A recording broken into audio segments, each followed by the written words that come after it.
Assalamualaikum warahmatullahi wabarakatuh. Salam sejahtera untuk kita semua. Sebelumnya perkenalkan, nama saya Muhammad Kamaludin dari kelas H1 Manajemen. Di sini saya akan menyampaikan teori akad khiyar, di mana ini adalah tugas dari pendidikan agama di semester 5 ini. Untuk itu, teman-teman, mari kita simak penjelasan mengenai teori akad khiyar.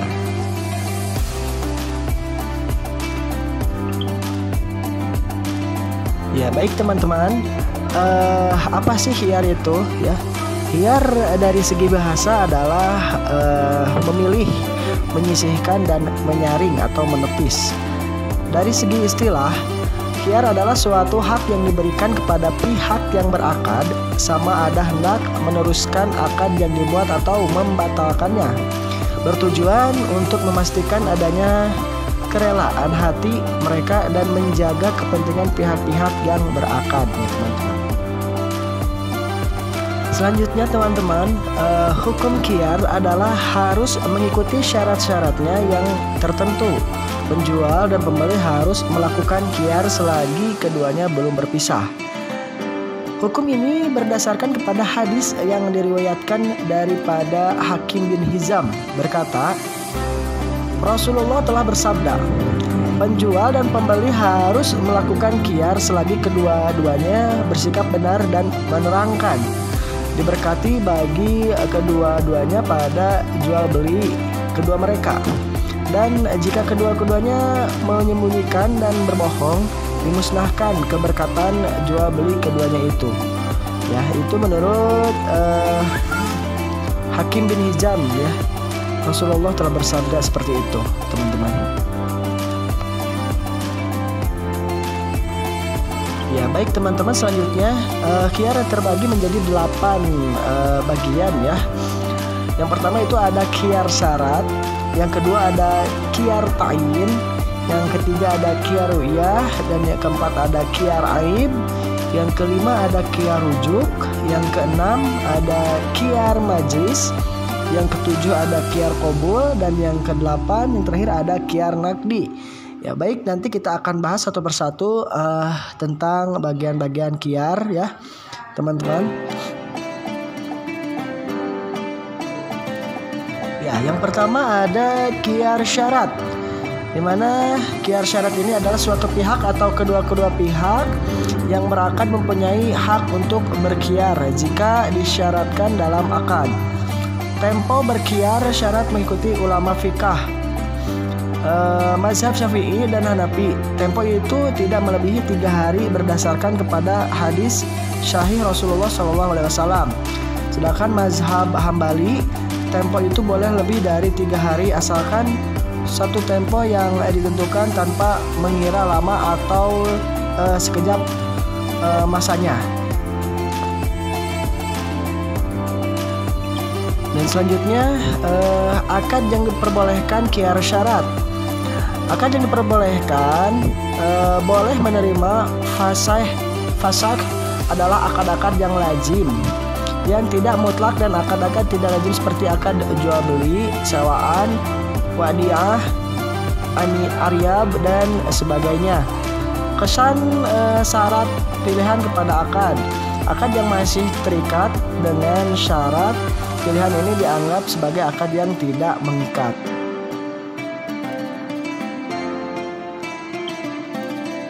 Syarat khiyar ini akan tamat apabila pihak yang diberi pilihan itu telah meneruskan atau membatalkan akad yang dibuat semasa tempo pilihan tersebut. Tamatnya tempo pilihan tanpa sebarang tindakan daripada pihak yang berkenaan. Terus selanjutnya berlakunya kerusakan pada barang tersebut sewaktu berada di tangan orang yang sedang membuat pilihan. Dan apabila pihak yang diberi pilihan itu meninggal dunia, ini adalah pendapat mazhab Hanafi dan Hambali. Bagaimanapun mazhab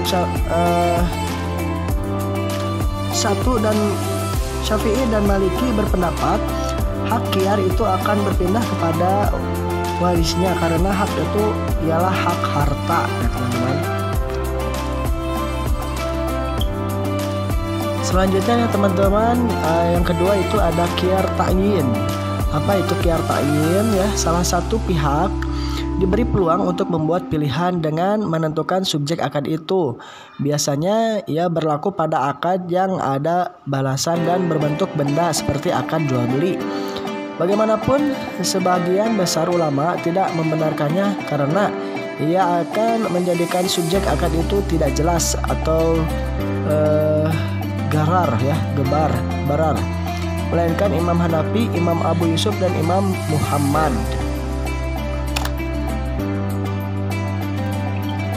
Ya, ada dua contoh khiyar ta'yin.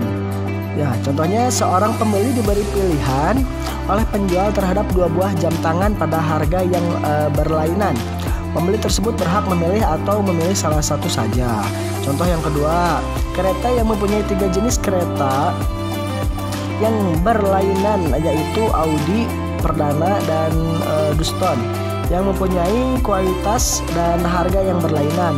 Dalam keadaan ini, penjual mempunyai pilihan untuk menentukan barang, harga, dan kualitas subjek kontrak tersebut.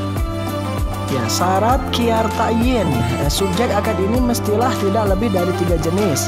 Subjek akad ini tidak sama di antara satu sama lain. Setiap subjek akad ini dinyatakan harganya, dan tempo membuat khiyar ini ditentukan. Untuk mengikuti Imam Hanafi, tidak melebihi 3 hari waktunya. Sedangkan mengikut Imam Abu Yusuf dan Imam Muhammad boleh melebihi dari 3 hari asalkan ditentukan dan dipersetujui oleh kedua belah pihak. Hak memilih ini teman-teman akan gugur jika bila yang diberi pilihan itu telah menentukan subjek akad tersebut sama ada secara langsung dan secara tidak langsung, atau subjek akad itu telah rusak ketika dalam tangan pihak yang diberikan hak khiyar tersebut. Yang selanjutnya yaitu ada khiyar ru'yah ya. Khiyar ru'yah hak khiyar yang diberikan kepada salah satu pihak yang berakad sama ada hendak meluluskan akad yang dibuat atau membatalkannya setelah melihat subjek akad itu. Khiyar ini diberikan sekiranya pihak berkenaan belum lagi melihat benda yang dijadikan subjek akad ini semasa atau sebelum akad itu dibuat.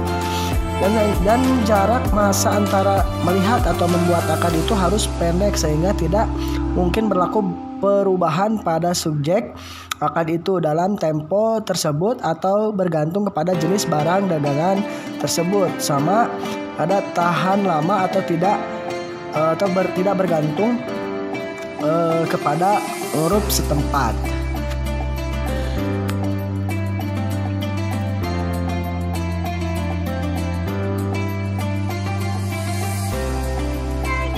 Selanjutnya ada khiyar aib ya. Hak khiyar aib ini adalah hak memilih untuk membatalkan akad yang disebabkan kecacatan pada subjek akad yang berkenaan.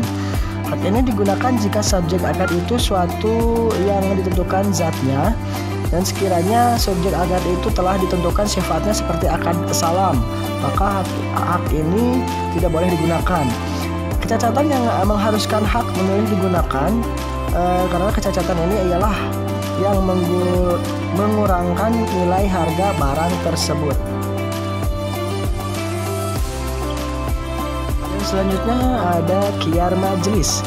Khiyar majlis adalah hak membuat pilihan atau memilih kepada kedua pihak yang berakad sama ada atau menerima atau menolak barang urus niaga selagi berada dalam majelis akad serta belum berpisah darinya.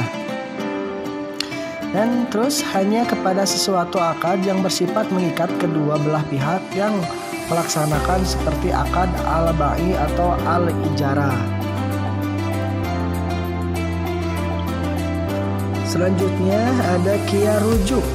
Khiyar rujuk adalah hak untuk membatalkan suatu tawaran yang telah ditawarkan yang hanya melibatkan pihak yang menawarkan sesuatu perjanjian dan bukannya pihak yang menerima suatu tawaran. Ya, dan yang terakhir itu ada khiyar naqdi ya. Khiyar naqdi ada khiyar yang mensyaratkan pembeli apabila mereka tidak menyerahkan ke semua jumlah harga dalam masa yang tertentu, yaitu dalam masa 3 hari. Maka jual beli di antara mereka akan terbatal dengan sendirinya.